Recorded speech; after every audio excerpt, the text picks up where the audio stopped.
2023-24 পৰা ৰাজহুৱা কৰা নহয় মেট্ৰিক আৰু হায়াৰ ছেকেণ্ডাৰীৰ পৰীক্ষাৰ ফলাফল। এই ঘোষণা ৰাজ্যৰ শিক্ষামন্ত্ৰী ডক্টৰ ৰনেশ পেগুৰ। নমস্কাৰ, স্বাগতম জনাইছোঁ আপোনালোকক to the news Assam 24 YouTube চেনেলৰ অন্য এটা ভিডিঅ'লৈ। সমগ্ৰ ৰাজ্য এতিয়া বানপানীৰ কবলত। তাৰ মাজতে আপোনালোকৰ মাজলৈ লৈ আহিছোঁ 2023-24 চনৰ মেট্ৰিক আৰু হায়াৰ ছেকেণ্ডাৰীৰ কেইটামান গুৰুত্বপূৰ্ণ খবৰ। ভিডিঅ'টো আৰম্ভ কৰাৰ আগত যদি আপোনালোকে to the news Assam 24 YouTube চেনেলত সম্প্ৰচাৰিত হোৱা খবৰবোৰ সকলোতকৈ প্ৰথমে চাব বিচাৰে, তেতিয়াহ'লে চেনেলটো ছাবস্ক্ৰাইব কৰি নটিফিকেশ্যন বেলটো অন কৰিবলৈ নাপাহৰিব।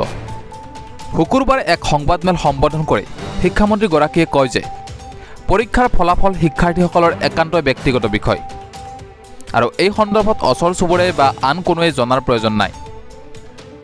সেইকাৰণে 2023-24 ভিতৰত মেট্ৰিক আৰু উচ্চতৰ মাধ্যমিক পৰীক্ষাৰ ফলাফল ৰাজহুৱাকৈ ঘোষণা কৰাৰ বিপৰীতে ছাত্ৰ ছাত্ৰীক মোবাইল যোগে প্ৰেৰণ কৰাৰ ব্যৱস্থা কৰা হ'ব বুলি ঘোষণা কৰে শিক্ষামন্ত্ৰী ডাক্তৰ ৰনেশ পেগুৱে।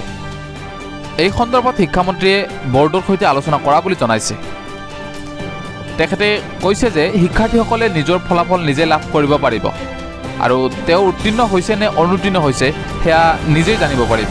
অৱশ্যে শীৰ্ষ 10টা স্থান লাভ কৰা শিক্ষাৰ্থীসকলৰ নাম অথবা যিজন শিক্ষাৰ্থীৰ ফলাফলেৰে শিক্ষানুষ্ঠানখন গৌৰৱ অনুভৱ কৰে তেনে শিক্ষাৰ্থীৰ ফলাফলৰ লগতে উত্তীৰ্ণ অনুত্তীৰ্ণ হাৰ পৰিসংখ্যা আগৰ দৰে ৰাজহুৱা কৰা হ'ব বুলি ঘোষণা কৰে শিক্ষামন্ত্ৰী ৰনেশ পেগুৱে।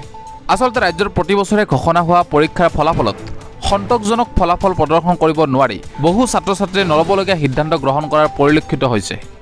এনে পৰিপ্ৰেক্ষিতত শিক্ষামন্ত্ৰীগৰাকীয়ে কৰা সিদ্ধান্তই সময়ত ছাত্ৰ ছাত্ৰীক পৰীক্ষাত ভাল ৰিজাল্ট কৰিব নোৱাৰাৰ বাবেই ভুল পথ বা আত্মহত্যাৰ নিচিনা সিদ্ধান্তৰ পৰা বিৰত ৰাখিব বুলি আশা প্ৰকাশ কৰে বহুতো লোকে। এনেকুৱা ধৰণৰ খবৰবোৰ সকলোতকৈ প্ৰথমে চাবলৈ to the news Assam 24 YouTube চেনেলটো ছাবস্ক্ৰাইব কৰিব নাপাহৰিব। ধন্যবাদ।